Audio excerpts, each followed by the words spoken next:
কোনো দাবিতেই নির্বাচন বিলম্ব করা যাবে না, প্রধান উপদেষ্টা ডক্টর মোহাম্মদ ইউনূস বলেছেন, কোনো দাবিতেই ভোট অনুষ্ঠান দেরি করা হবে না এবং নির্ধারিত সময়ে বাংলাদেশের জাতীয় নির্বাচন অনুষ্ঠিত হবে।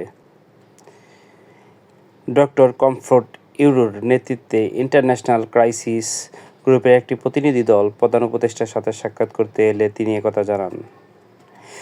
তিনি জানিয়েছেন, নির্বাচনের 2টি সম্ভাব্য তারিখ নির্ধারণ করা হয়েছে।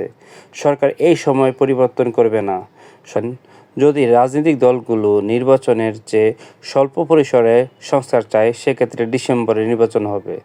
তবে যদি বৃহত্তর আকারে সংস্কার চায়, তাহলে 2026 সালের জুলাইয়ের মধ্যে নির্বাচন অনুষ্ঠিত হবে। আসন্ন নির্বাচন অবাধ এবং সুষ্ঠু হবে বলে ডক্টর মোহাম্মদ ইউনূস বলেন। এদিকে বরিশালে নাহিদের সামনে 2 গ্রুপের মধ্যে হাতাহাতি। বরিশাল ক্লাবে জাতীয় নাগরিক কমিটির এনসিপির আহ্বায়ক নাহিদ ইসলামের সামনে 2 গ্রুপের মধ্যে হাতাহাতি সংঘটিত হয়।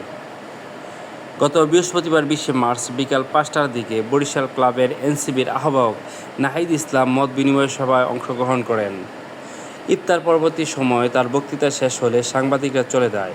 এ সময় কেন্দ্রীয় নেতৃবৃন্দ মাইক দিয়ে তাদের থামানোর জন্য বারবার অনুরোধ জানালেও নাহিদ ইসলামের সামনে তারা হাতাহাতি করতে থাকে। পরে যখন নাহিদ ইসলাম সভা শেষে বের হয়ে যান, তখন গাড়ির সামনে বিক্ষোভ শুরু হলে আবারও উত্তেজনা দেখা যায়। সেখান থেকে এক গ্রুপ প্রতিবাদকারীরা পথ রোধ করলে অপর গ্রুপও সেখানে উপস্থিত হয়ে উত্তেজনা আরও বাড়িয়ে তোলে।